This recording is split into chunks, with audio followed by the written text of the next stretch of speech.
प्रणव जोहरीपुर गांव का एक ईमानदार और मेहनती आदमी था। वो लकड़ी काटकर उससे फर्नीचर बनाता और बाजार में बेचता। उसका काम अच्छा चल रहा था, लेकिन तभी बाहर से लोभी और चालाक मुरली लोहे का फर्नीचर लेकर बेचने लगा। इससे लकड़ी के फर्नीचर की मांग घट गई। क्या प्रणव, यूं ही दुकान खोल कर बैठे हो और बैठे बैठे मक्खी मार रहे हो, क्योंकि भाई अब दुकान में तो कोई आता ही नहीं है। मेरा नुकसान करके तू अपनी दुकान चला रहा है और अब मेरा मजाक भी उड़ा रहा है। अरे भाई, अब जमाना बदल गया है। लकड़ी का सामान भला कौन इस्तेमाल करता है। सुनो भाई, लकड़ी का धंधा छोड़ दो। मैं अपना काम क्यों छोड़ दूं? अब देखो भाई, मेरी बात मानो, मेरे साथ मिल जा। शहर से 300 में सामान लाता हूँ और यहाँ 3000 में बेचता हूँ। देखना, रातों रात अमीर बन जाएगा। मैं लोगों को ठग के पैसे नहीं कमाता। मैं अगर कमाऊंगा भी तो ईमानदारी से और सही दाम पर। ईमानदारी और सही दाम? हाँ तो देख लेना, मैं तुझे एक पैसा भी कमाने नहीं दूंगा। तू भिखारी था और भिखारी ही रहेगा। मुरली की बातों से प्रणव दुखी हुआ, लेकिन उसने अपनी ईमानदारी नहीं छोड़ी।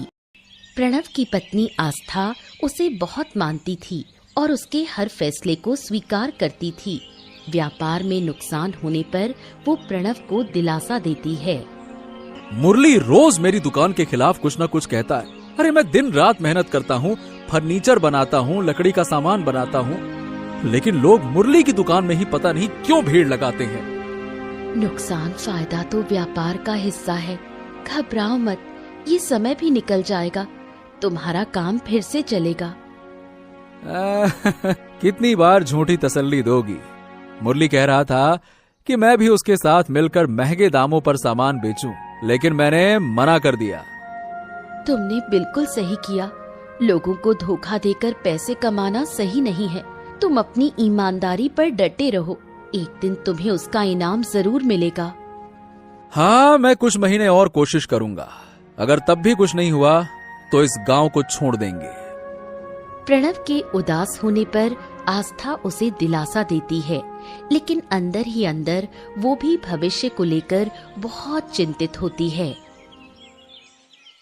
पीतांबर गांव का किराना दुकानदार था। वो गुस्सैल और लालची, हमेशा सामान की असली कीमत से ज्यादा पैसे लेता था। उसका मुरली से बहुत अच्छा रिश्ता था। गांव वाले उसे पसंद नहीं करते थे, लेकिन उससे उसे फर्क नहीं पड़ता। पीतांबर काका, कुछ सामान चाहिए था। आहा, बताओ बताओ, क्या क्या चाहिए? दूध, चीनी और 1 दर्जन अंडे। और बताइए कुल कितना हुआ? हाँ हाँ, बताऊंगा ना बेटा, थोड़ा धीरज तो रखो। रुको। काका, आप जानते हैं ना, प्रणव की हालत इन दिनों बहुत खराब है। दुकान में कुछ भी नहीं चल रहा। अरे मेरी दुकान में भी कुछ नहीं बिकता है। मुझे क्या करना है तेरे पति से? मैं बस कह रही थी कि अभी आप सामान दे दो, 1 हफ्ते में पैसे दे दूंगी। अरे तुम तो बड़ी चालाक निकली। मेरे यहाँ उधार नहीं चलता भाई। मैं तो आपकी पुरानी ग्राहक हूँ, इसलिए कह रही हूँ। बस एक बार उधार दे दीजिए। वादा करती हूँ 1 हफ्ते में पैसे दे दूंगी। तो क्या पुरानी ग्राहक होने से मैं नियम ही बदल दूं? चलो यहाँ से, बेकार में मेरा सिर मत खाओ। उधार नहीं मिलेगा, चलो जाओ। अरे अगर मैं सबके दुख सुनने लगूं ना तो भाई मेरा धंधा डूब जाएगा। कहा ना, उधार नहीं मिलेगा, जाओ यहाँ से। आस्था चुपचाप सिर झुकाकर दुकान से चली गई।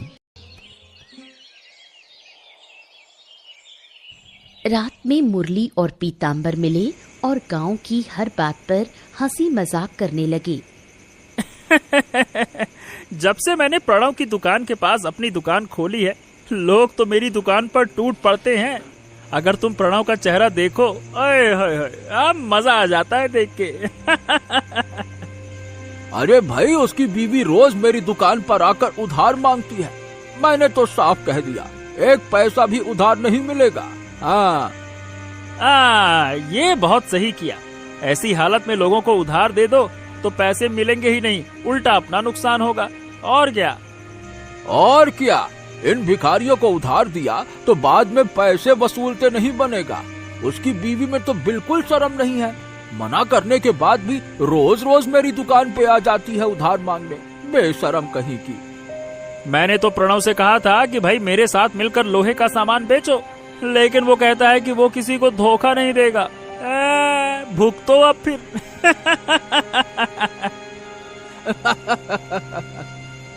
उन्हें गांव की हर छोटी बड़ी बात पता होती थी। दोनों मिलकर प्रणव की गरीबी और ईमानदारी का मजाक उड़ाते हैं और उसे नीचा दिखाने में लगे रहते हैं। प्रणव घर आते ही देखता है कि आस्था बहुत उदास है। बार बार पूछने पर भी वो कुछ नहीं बताती। कुछ नहीं हुआ, मैं बिल्कुल ठीक हूँ।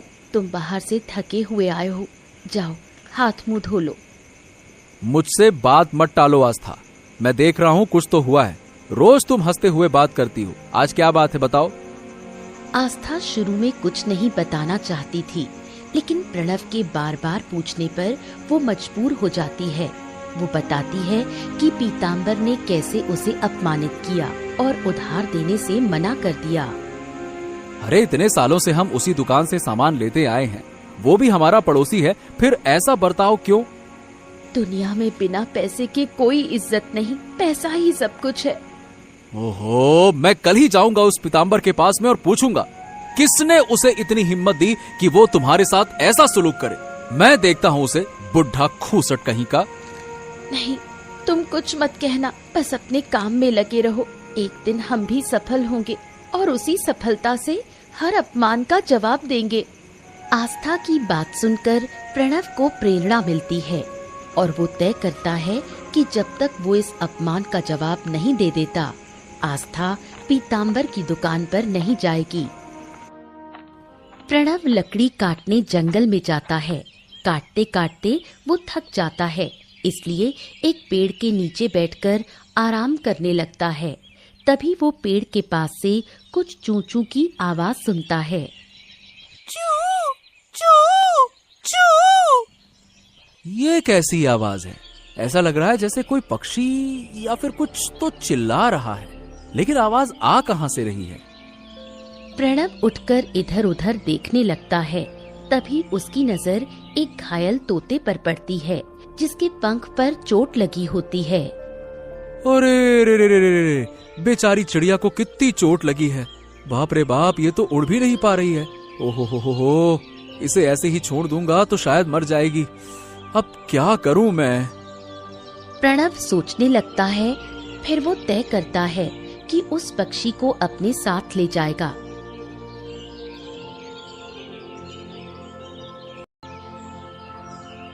वो तोते को घर ले आता है। फिर आस्था और प्रणव मिलकर उसका इलाज करते हैं और उसके पंख पर मरहम लगाते हैं। मैंने इतनी सुंदर चिड़िया कभी नहीं देखी। चेहरा कितना प्यारा है, क्यों ना ये ठीक होने के बाद भी हमारे पास ही रहे। अरे नहीं आस्था, इसका घर जंगल है, जरूर इसका परिवार यहीं कहीं रहता होगा।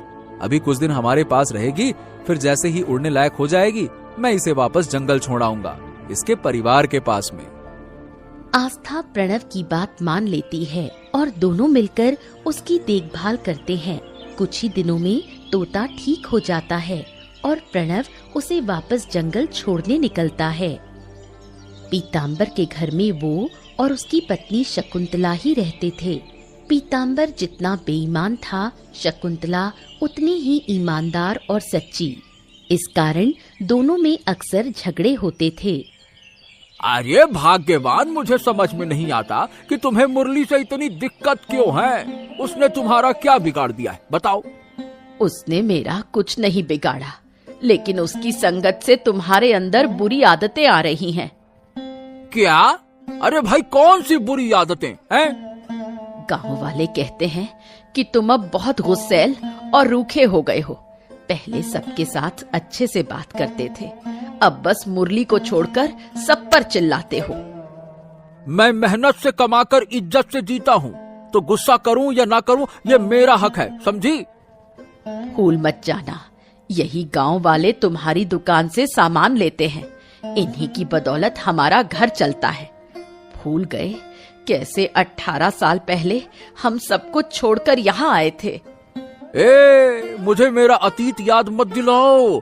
जैसे तुम मुझसे मुरली से दूर रहने को कहती हो, वैसे ही तुम भी प्रणव की बीवी आस्था से दूर रहो, समझी?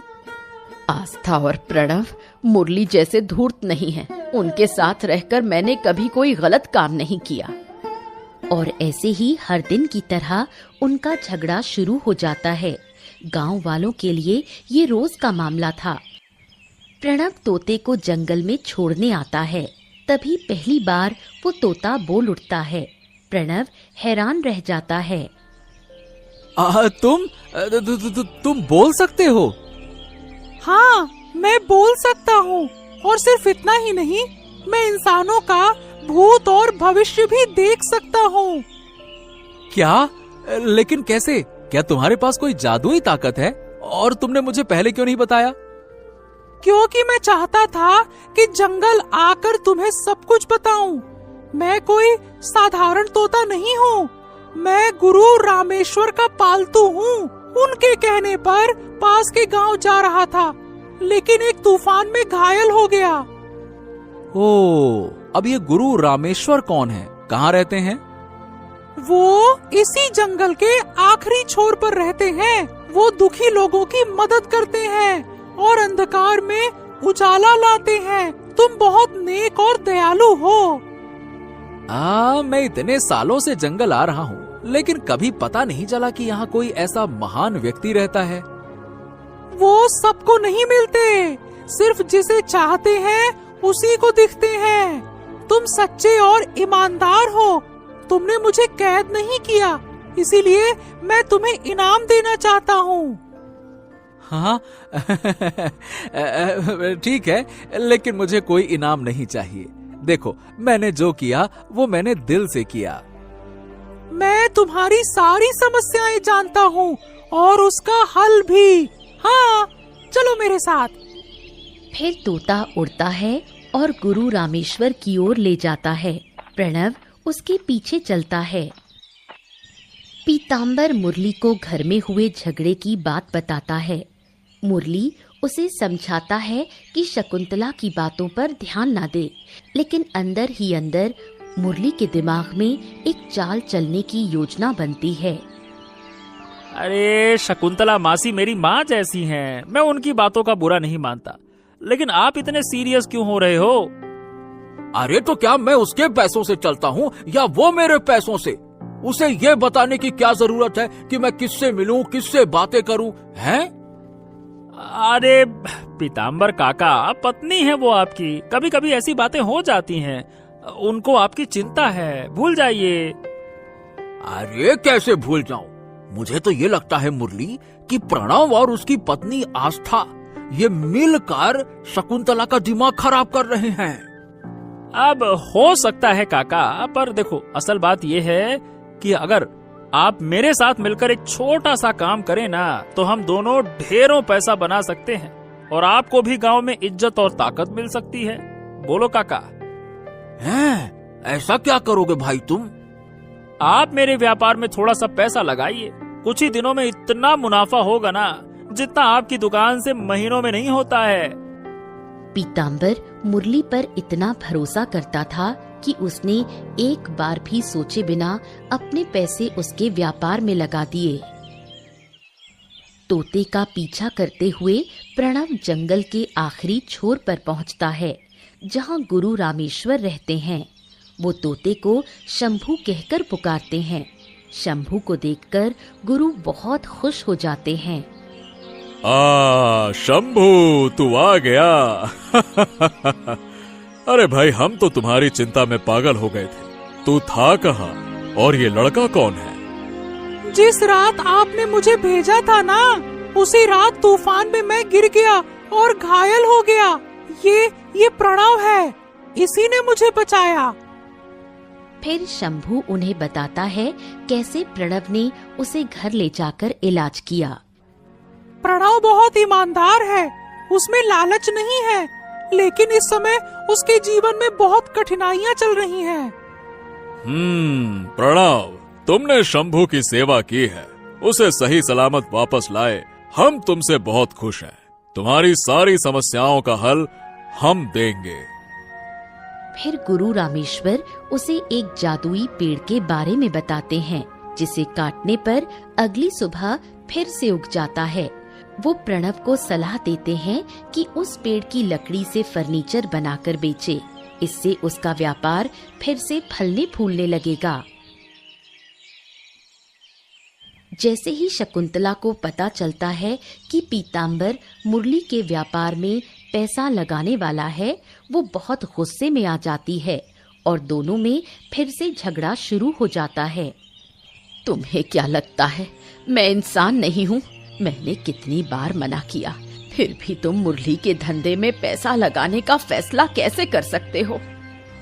अरे भाई भाग्यवान, तो मैं कब तक किराने की दुकान चलाकर घर चलाऊंगा? मेरी भी तो उम्र हो रही है ना, मुझे भी अब थोड़ा सा आराम चाहिए।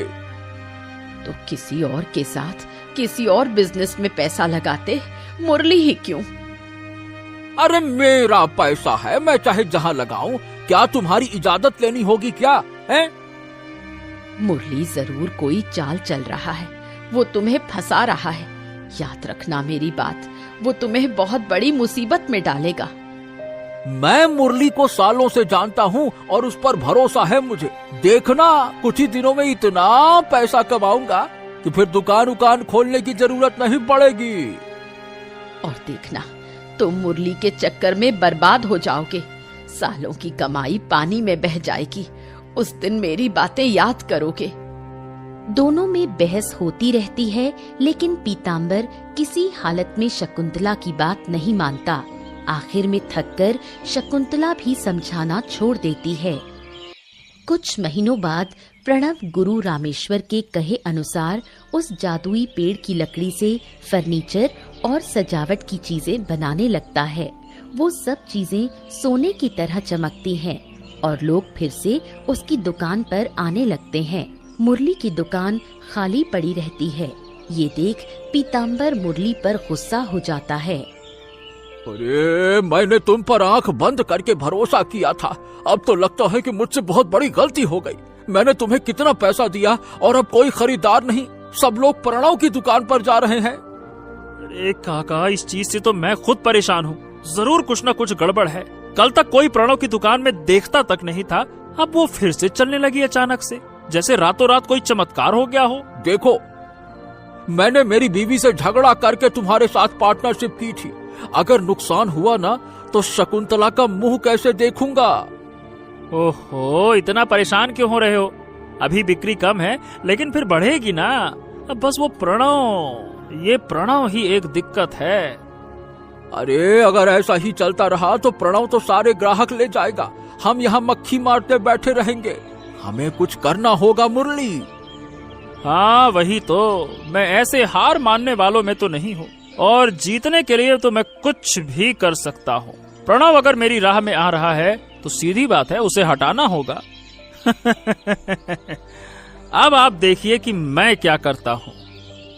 मुरली जलन में जलने लगता है और प्रणव को नुकसान पहुंचाने की योजना बनाने लगता है। एक रात मुरली पीताम्बर के घर आता है और प्रणव की दुकान को नुकसान पहुंचाने की योजना बनाता है, लेकिन शकुंतला सब सुन लेती है और उन्हें रोकने की कोशिश करती है।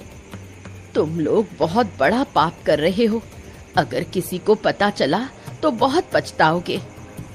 अरे चुप रहो तुम, हमारे मामले में दखल मत दो, और अगर गलती से भी प्रणव को कुछ बताया ना तो तुम्हें भी जला दूंगा मैं, समझ गई? मासी, हम ये सब अच्छे के लिए कर रहे हैं। अगर प्रणव की दुकान रही तो हमारा धंधा कभी नहीं चलेगा। फिर वो शकुंतला की परवाह किए बिना रात के अंधेरे में प्रणव की दुकान पर जाते हैं और आग लगा देते हैं। फिर अपने अपने घर चले जाते हैं। पूरी रात दुकान जलती रहती है। बेचारा कितनी मेहनत से फिर से खड़ा हुआ था, तुम लोगों ने उसकी दुकान जला दी। इसका फल जरूर मिलेगा। अगर फिर से प्रणव का नाम लिया तो मैं तुम्हें भी आग लगा दूंगा। मुझे तो चुप कराओगे लेकिन सच एक दिन जरूर सामने आएगा और तुम दोनों को सजा मिलेगी। शाप वाप देने से कुछ नहीं होता है, मुझे बस अपने मुनाफे से मतलब है। चलो हटो, अब सोने दो, कल मेरा बड़ा दिन है, बात करती है। शकुंतला डर के मारे चुप हो जाती है और प्रणव को कुछ नहीं कह पाती। दूसरी ओर पीताम्बर चैन की नींद सोता है।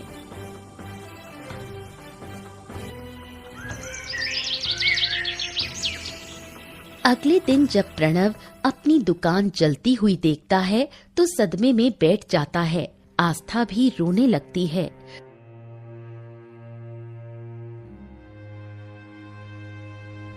अरे अरे कल रात तक तो यहाँ कितनी भीड़ थी।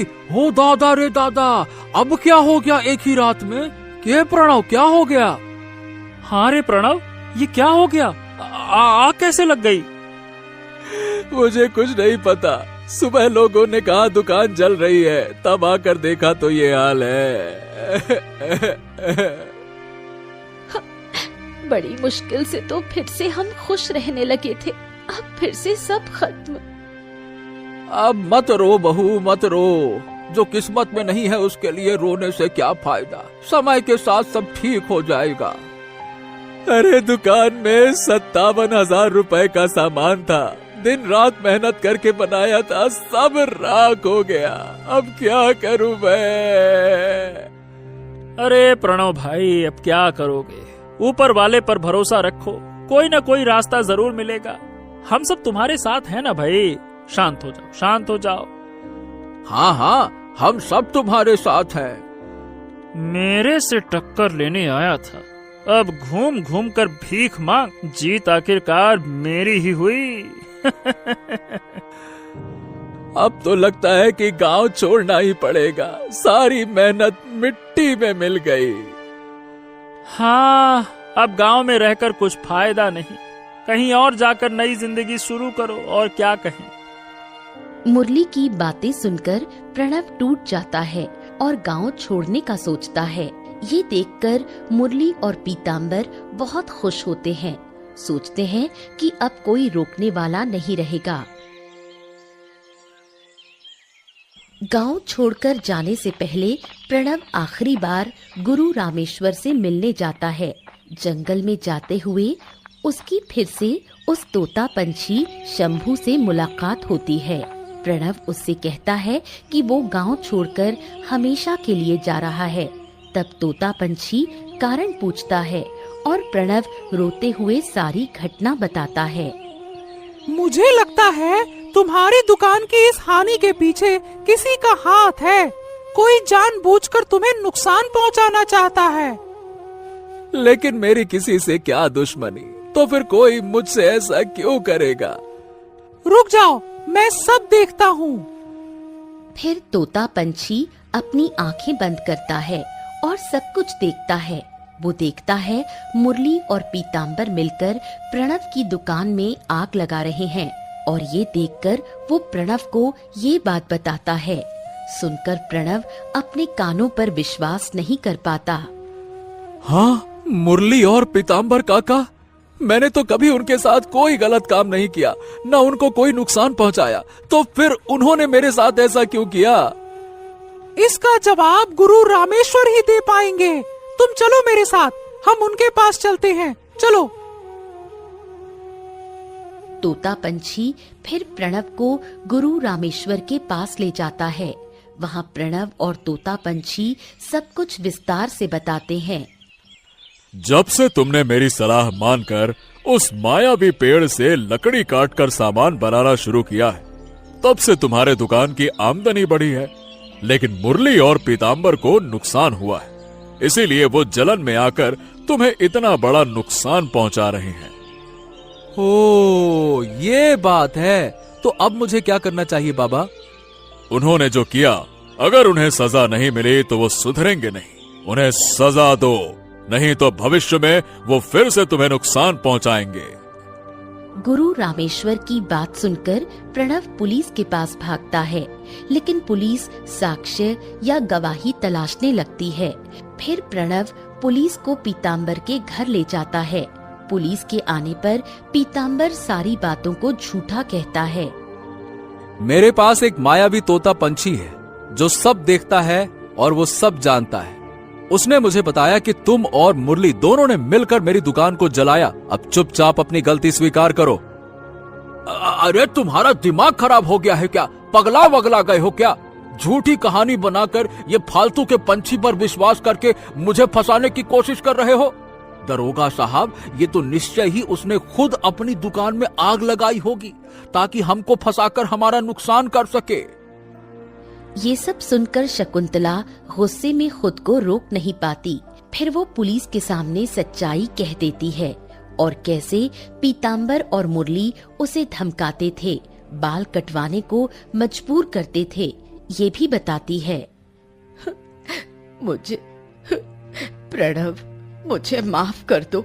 सब जानने के बाद भी मैं अपनी जान के डर से कुछ नहीं कह पाई, पर विश्वास करो मैंने रोकने की बहुत कोशिश की थी।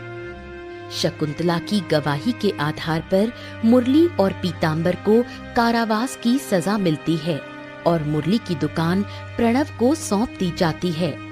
वहाँ वो फिर से उस मायावी पेड़ की लकड़ी से सामान बनाकर बेचने लगा। कुछ वर्षों बाद जेल में पीताम्बर की मृत्यु हो गई। तोता पंछी की मदद और गुरु रामेश्वर की कृपा से प्रणव के चारों ओर सुख शांति और समृद्धि लौट आई। शकुंतला अब प्रणव और आस्था के साथ मिलकर शांति से जीवन बिताती है।